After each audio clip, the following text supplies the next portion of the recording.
Kita lanjutkan dialog, saya ingin ke Bang Iqbal. Bang Iqbal, tadi kita sudah sama-sama dengarkan dari Bang Doli mengatakan bahwa paling tidak urgensinya itu adalah supaya tidak ada kekosongan pada saat nanti rentan waktu, sehingga sebaiknya dimajukan di September, oke-oke saja begitu.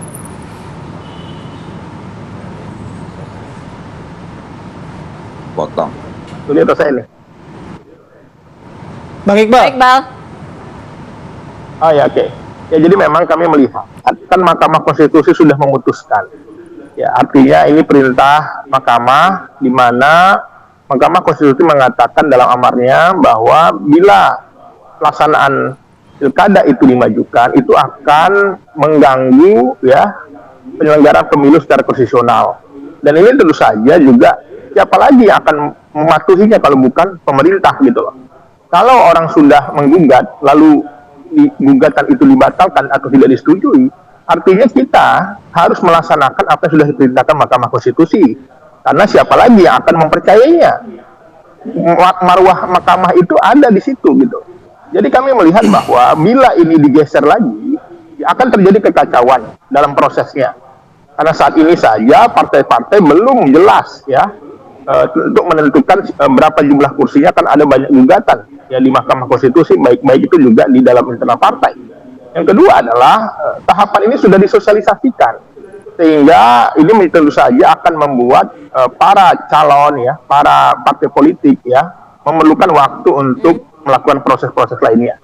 Jadi saya menduga bahwa ini motif politik ya, seperti disampaikan Bang Panggi tadi, bahwa memang sudahlah, ini kan sebuah proses yang sudah berjalan, biarkan ini berjalan sesuai rulenya, ya kan, berbagai diuji sudah dicoba tetapi gagal, ya kan, lalu jangan lagi diubah lagi gitu loh, karena di situ tidak konsistennya kita gitu loh.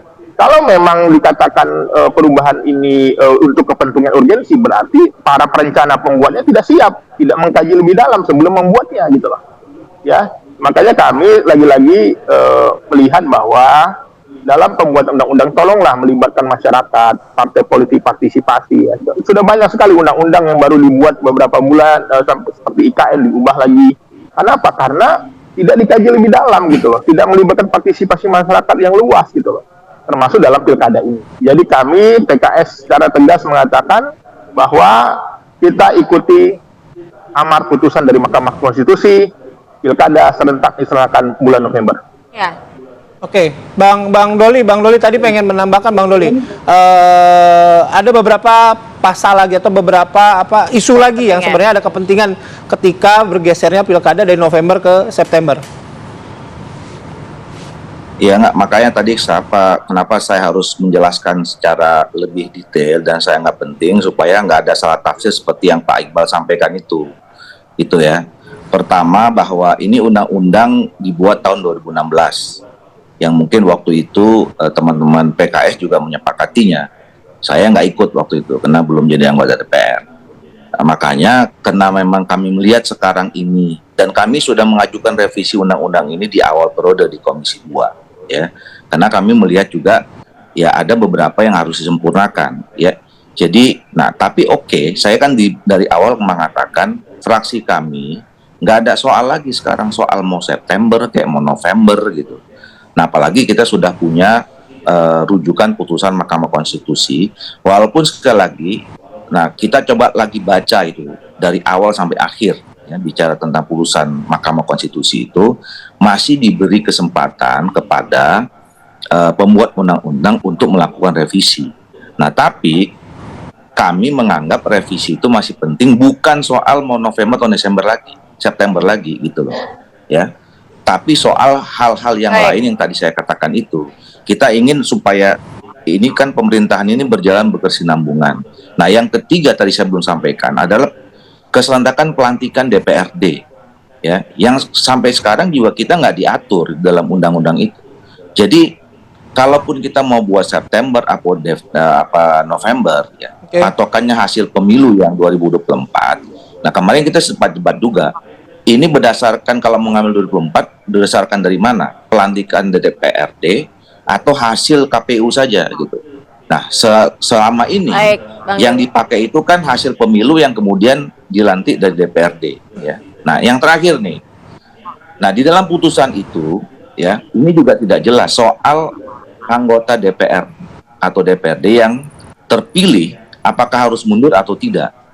Nah, keputusan Mahkamah Konstitusi itu menurut saya masih bias, ya, disebutkan di situ boleh tidak mundur, tetapi nanti pada saat dilantik jadi anggota DPR harus sudah menyerahkan surat pengunduran diri, gitu. Nah, ini yang menurut saya juga harus kita pertegas dalam kalau memang revisi undang-undang ini. Jadi sekali lagi saya mau tegaskan, bagi kami ini nggak ada soal lagi November atau September, tapi pertanyaan apakah revisi undang-undang ini masih perlu? Menurut kami masih perlu, dengan beberapa poin pasal-pasal yang tadi harus disempurnakan.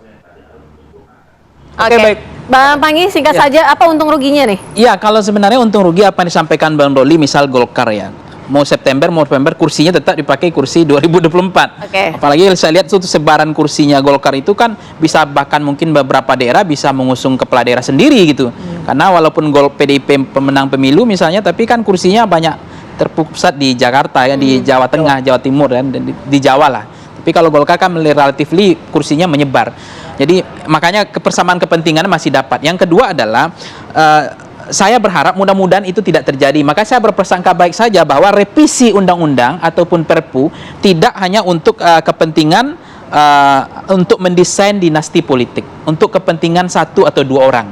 Itu semangatnya, itu motivasinya harus dibangun di situ. Nah, yang ketiga adalah MK sudah mengunci melarang pilkada di bulan September pada November, itu artinya dikunci di bulan November. Baik. Jadi kalau kemudian deadlock besok, saya merasa ada kemungkinan masih deadlock karena pimpinannya masih, ketua DPR masih PDIP dan fraksinya masih terbesar PDIP. Jadi kemungkinan PDIP juga akan membaca soal dinasti karena bau amis dinasti politik itu PDIP nggak nyaman. Itu aja saya melihat begitu. Nanti kita kita bahas lagi perkembangannya seperti apa, karena isu ini juga masih terus akan bergulir.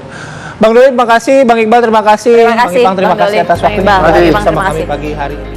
Oke, kami jeda, masih ada beberapa informasi yang akan kami hadirkan sesaat lagi di Apa Kabar Indonesia Pagi.